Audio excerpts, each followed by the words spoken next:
Boa noite, caros participantes deste seleto grupo, que me parece que está cada vez mais seleto ainda, né? Está fazendo, as pessoas o estão selecionando para Mas tudo bem.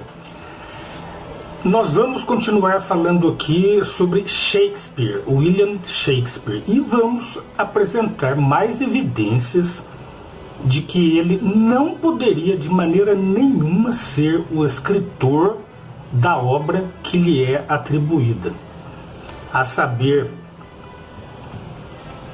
você sabia que Shakespeare, ele, em tese, ele escreveu muito mais do que qualquer escritor que já tenha existido, inclusive os atuais?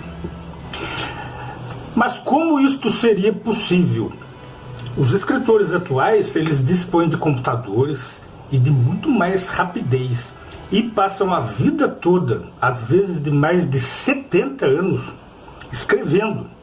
E mesmo assim eles não produzem nem mesmo a metade, não chega nem perto da metade das obras que William Shakespeare teria supostamente escrito. E olha que William Shakespeare viveu, conforme este vídeo aqui, que vocês podem ver, depois eu vou deixar no final deste vídeo o link para vocês clicarem nele. Vocês podem ver que ele só viveu 52 anos. Mais de 20 anos, os primeiros 20 anos da vida dele, ele não estudou. E os outros 15 anos depois, ele passou com o teatro Mambembe, trabalhando para poder sustentar a família. Aí quando ele chegou em Londres, a idade de mais de 35, 37 anos, por aí, ele já tinha dinheiro, ele comprou o Teatro Globo e começou a encenar aquelas peças que hoje lhe são atribuídas, a toque de caixa, uma atrás da outra. Como é que ele poderia produzir obras no espaço de meses, né? Por exemplo, a obra Romeu e Julieta. Confira este primeiro vídeo que eu passei aqui, que vocês vão entender melhor. Que William Shakespeare, pela vida que ele teve, ele não poderia escrever. Aliás, ele não poderia ter escrito nada, né? Mas vamos à segunda parte. Vamos à questão das provas materiais. Vocês podem perceber que de todos os escritores, todos, tanto aqueles escritores que viveram muito antes de Shakespeare, bem antes, lá, você pode pegar escritor da época da Roma Antiga, da Grécia Antiga, existe documentação sobre ele, que ele tenha escrito alguma coisa que prove que ele realmente escreveu aquilo, ou então que não, ou então que ele simplesmente existiu e que ele escrevia. Mas existem documentações. E na época de Shakespeare, todos os escritores que viveram na mesma época que ele, ou pouco antes do que ele, também têm livros que eles mesmos manuscreveram e depois publicaram, quando do advento da imprensa. Que Shakespeare viveu no advento da invenção da imprensa, né? Ele teria que escrever à mão os seus livros, certo? Todos eles. A maior obra de todos os tempos. Muito maior do que de vários escritores juntos.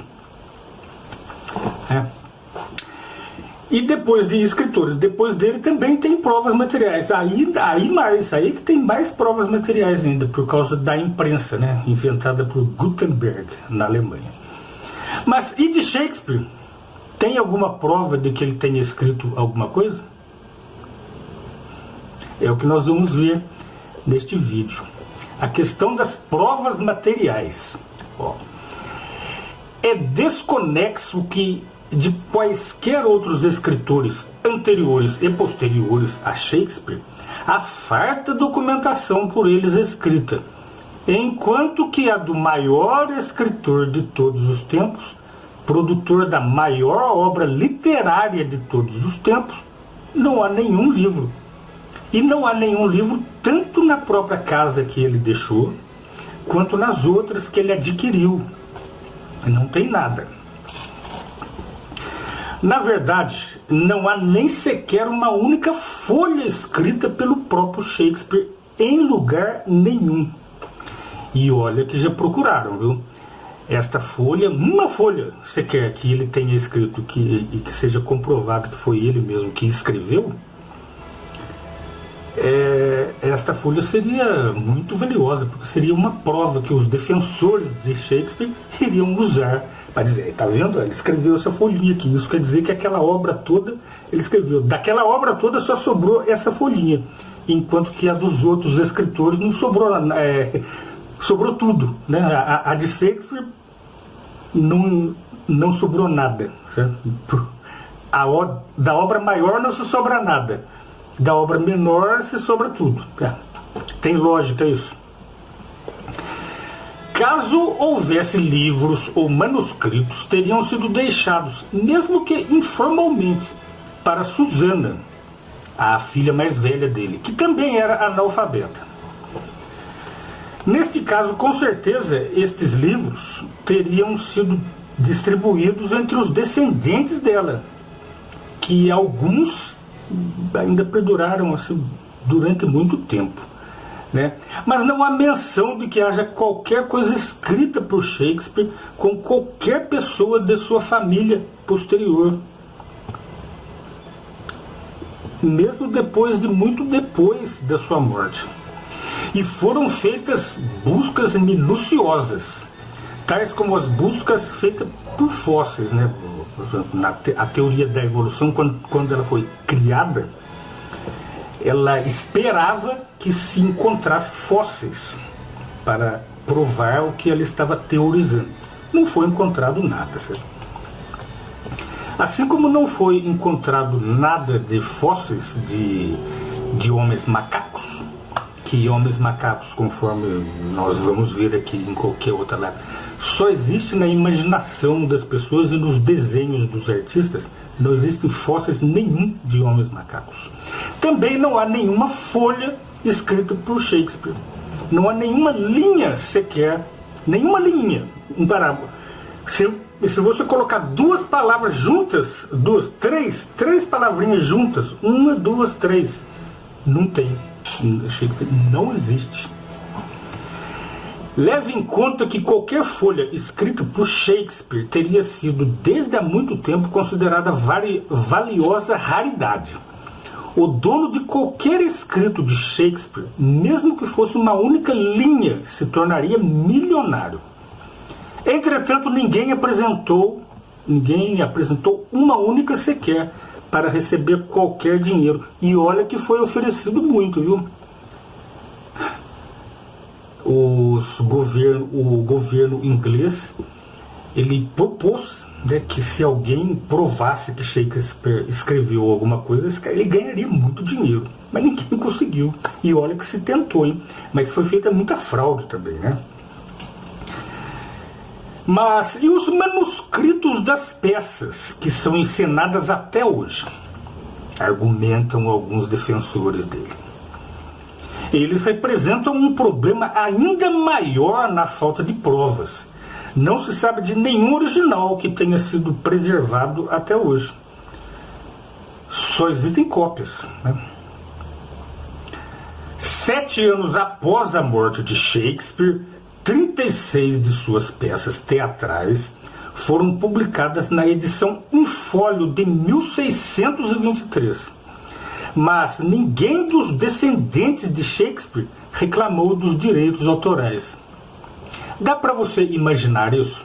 Olha, você escreve um livro. Vamos supor, você escreve um livro.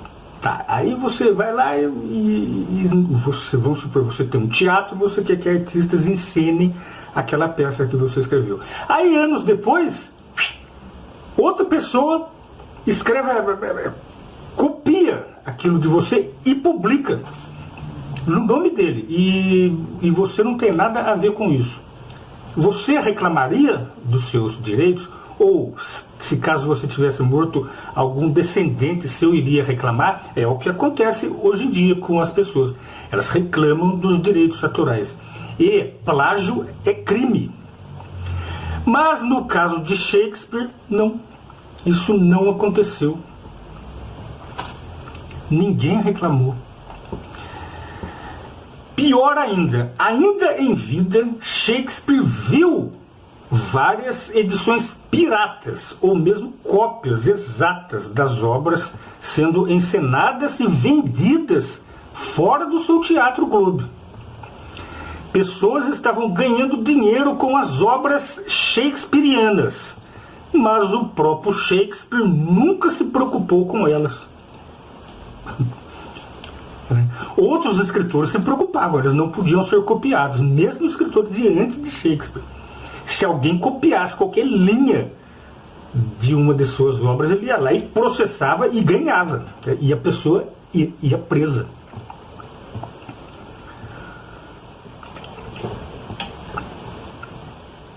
E o motivo disso ter acontecido será tratado mais adiante, tá? Eu vou dizer por que Shakespeare não se preocupou. Existe um motivo, viu? Em um vídeo futuro desta série sobre Shakespeare, nós vamos ver. Daí os defensores e fãs de Shakespeare dizem que ele assinou o seu nome 6 vezes. Ele assinou o nome. E que estas assinaturas estão expostas em museus para todos verem e comprovarem a autoria dele nas obras. Mas será que 6 assinaturas, nenhuma delas em manuscritos ou livros, mas em escrituras de terrenos e de propriedades, escritas por advogados, né? E também tem uma assinatura supostamente dele no seu testamento, que também foi feito por advogados, provam que ele foi o escritor daquela obra? Você, por exemplo, você assina um papel. Você assina um papel lá. Eu fui no banco, assinei um contrato de empréstimo num banco lá. Pá, assinou. Isso quer dizer que foi você que escreveu uma obra que atribuíram a você? O mesmo aconteceu com a questão das assinaturas de Shakespeare. Os seus defensores e fãs cegos usam essas 6 assinaturas para provar que ele escreveu aquela gigantesca obra. E esta questão das assinaturas nós vamos ver no próximo vídeo, daqui a pouquinho, tá? Então, até lá!